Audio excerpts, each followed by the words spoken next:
Hello everyone, welcome back to my channel. In today's video, we are going to see the difference between number of gates and number of instances in your SOC. So without any further ado, let's get started.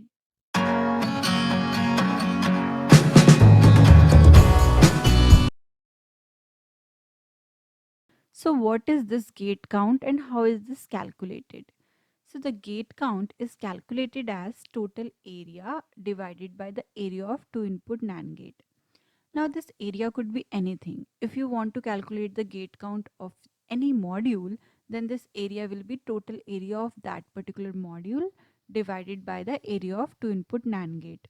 Let's say you want to calculate the gate count of your entire chip, then it will be the area of your SOC by the area of the two input NAND gate. For example, let's say the area of your SOC is 2 square and the area of two input NAND gate in that particular technology is 0.4 micrometer square. Then your gate count will be 5 million.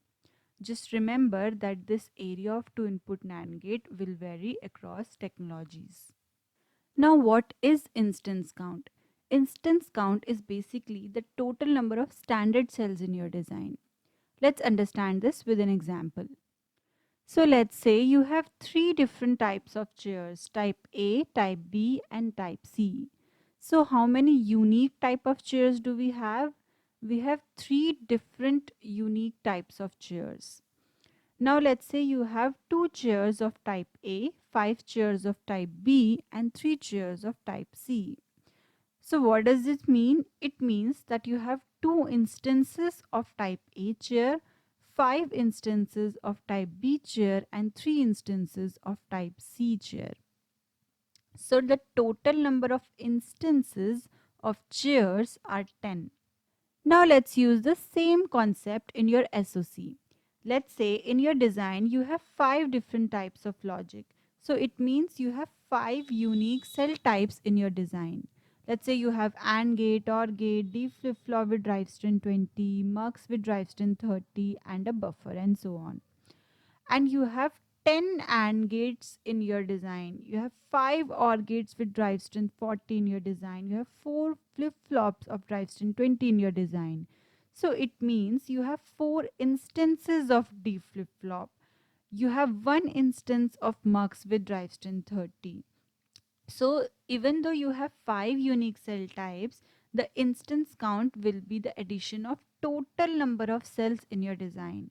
So in this case, even though the unique cell type is 5, the instance count is 23, which is 10 plus 5 plus 4 plus 1 plus 3. Now, if you have reported the gate count and instance count in your design, you might have noticed that gate count is always more than the instance count. Let's understand why. See, we know that the gate count is the total area of whatever device that you want to calculate the gate count of divided by the area of two input NAND gate.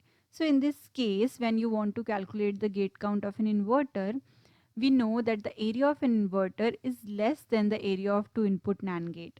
So can we say that the gate count of an inverter is less than 1? Similarly, the gate count of a 2 input NAND gate and a 2 input NOR gate is equal to 1 because their areas are same. Now, the gate count of anything other than an inverter, NAND or NOR gate will always be more than 1 because we know that any other logic other than an inverter or NAND or NOR gate is an add-on to a basic NAND gate, right?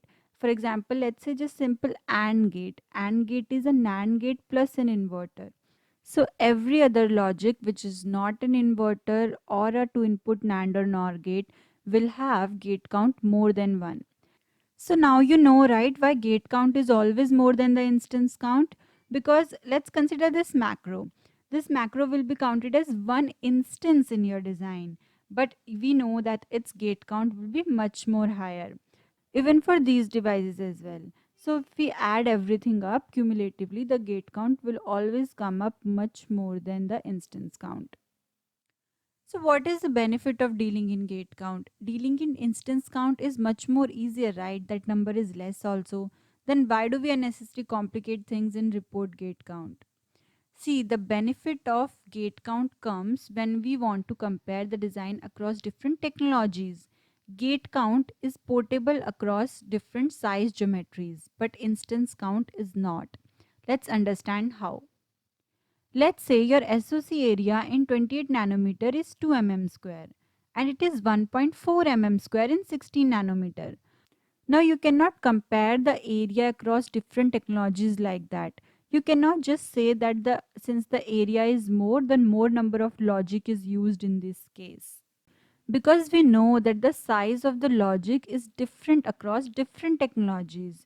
We know that the size of the logic in 28 nanometer will be higher than the size of the logic in 16 nanometer. For example, a 2 input NAND gate consumes 4.4 micrometer square in 28 nanometer, but the same 2 input NAND gate consumes 0.25 micrometer square area in 16 nanometer. So that is why gate count is the correct number to compare across different technologies, because this number also accounts for the size differences across different technologies. So now you see, even if the SOC area is more in 28 nanometer, its gate count is lesser than 16 nanometer, because the size of the devices in 28 nanometer is more than the size of the devices in 16 nanometer. Okay guys, this is it from my side. I hope you liked the video. If you found the video useful, please don't forget to like, share and subscribe, and let me know your feedback in the comment section below. Thanks for watching.